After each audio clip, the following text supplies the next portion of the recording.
কৰিলে তামোলপুৰ জিলাই কমাৰ্চত দ্বিতীয় স্থান অধিকাৰ লাভ কৰিবলৈ সক্ষম হৈছে। কি ক'ব এই ক্ষেত্ৰত আপুনি? আজিৰ দিনটো আমাৰ কাৰণে একচুৱেলি নতুন ডিষ্ট্ৰিক্ট হিচাপে যথেষ্ট ভাল দিন বুলি ক'ব লাগিব। আৰু তেনেকৈ আহি আছে ফোন বাহিৰৰ পৰা, সেইখিনি খুব ভাল লাগিছে। অন্ততঃ কলেজখনৰ প্ৰতি আমাৰ এই অঞ্চলৰ তামোলপুৰ জিলাৰ ৰাইজৰ এটা আস্থা নিশ্চয় ঘূৰাই আনিব পাৰিছে আজিৰ ৰিজাল্টটো, সেইকাৰণে খুব ভাল লাগি আছে। কিমান কৰে কি এইবাৰ পৰীক্ষাত অৱতীৰ্ণ হৈছে? 146 আছিলে, 146ৰ ভিতৰত 146 পাছ কৰিছে। ইয়াৰ ভিতৰত 87 ফাৰ্ষ্ট ডিভিজন পাইছে, 54 ছেকেণ্ড ডিভিজন পাইছে আৰু 8জনে 8 ষ্টুডেণ্টে থাৰ্ড ডিভিজন পাইছে। অসমৰ ভিতৰত এগৰাকী সৰ্বোচ্চ নম্বৰ লাভ কৰিবলৈ সক্ষম হৈছে। কি নাম? হয়, এইটো আমাৰ জ্যোতিকা বড়ো বুলি। তাই ইকনমিক জিঅ'গ্ৰাফী আছিলে কমাৰ্চ ষ্ট্ৰীমৰ। তাই অসমৰ ভিতৰতে এইটো ছাবজেক্টত সৰ্বোচ্চ নম্বৰ পাবলৈ সক্ষম হৈছে।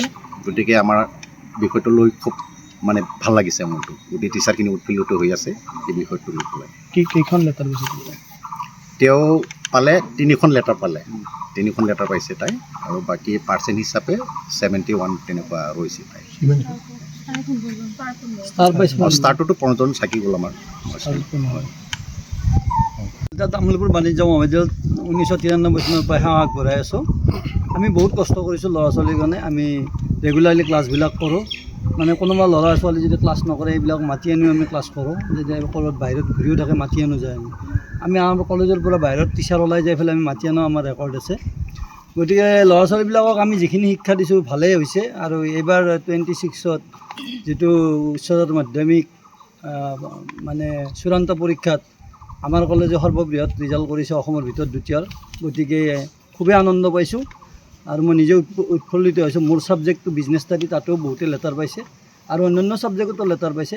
গতিকে আমি এইখিনিয়ে মোৰ ক'বলগীয়া। ধন্যবাদ। তামোলপুৰ বাণিজ্য মহাবিদ্যালয়ৰ আজি যি ঘোষিত উচ্চতৰ মাধ্যমিক দ্বিতীয় বৰ্ষৰ ফলাফল, তাক লৈ আমি গোটেই কলেজৰ ছাত্ৰ ছাত্ৰীৰ লগতে শিক্ষকবৃন্দ, মাননীয় অধ্যক্ষ, আমাৰ SMDC সকলেও উৎফুল্লিত হৈছে। কাৰণ আজি এটা নাভাবিবলগীয়া আমাৰ ৰিজাল্ট হৈছে, ফলাফল হৈছে, যিটো 100% যিমান ল'ৰা ছোৱালীয়ে পৰীক্ষা দিছে গোটেইখিনি পাছ কৰিছে। আৰু তাতকৈ ভাল লগা কথা ফাৰ্ষ্ট ডিভিজন পাইছে মাত্ৰ 8জনে থাৰ্ড ডিভিজন পাইছে। আৰু অসমৰ ভিতৰত ইকনমিক জিঅ'গ্ৰাফীত জ্যোতিকা বড়ো বুলি তেওঁ অসমৰ ভিতৰত সৰ্বোচ্চ নম্বৰ পাবলৈ সক্ষম হৈছে। সেইকাৰণে আমাৰ আজি ভাল লাগিছে। আৰু আমি তামোলপুৰ ৰাইজক ধন্যবাদ দিছোঁ, ছাত্ৰ ছাত্ৰীকো ধন্যবাদ দিছোঁ। আমাৰ ইয়াত শিক্ষয়িত্ৰীসকলে যথেষ্ট কষ্ট কৰে।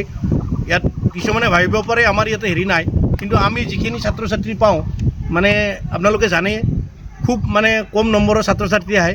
যথেষ্ট কষ্ট কৰি ছাত্ৰ ছাত্ৰী আমাৰ শিক্ষকসকলে তেওঁলোকৰ ফলাফল কৰিবলৈ সক্ষম হৈছে। বহুতে ভাবে ইয়াৰ কমাৰ্চ কলেজত ভাল ছাত্ৰ ছাত্ৰী নাহে, মই ভাবোঁ আহে। আৰু সেইকাৰণে আজি 100% ফলাফল আমি পাবলৈ সক্ষম হৈছোঁ।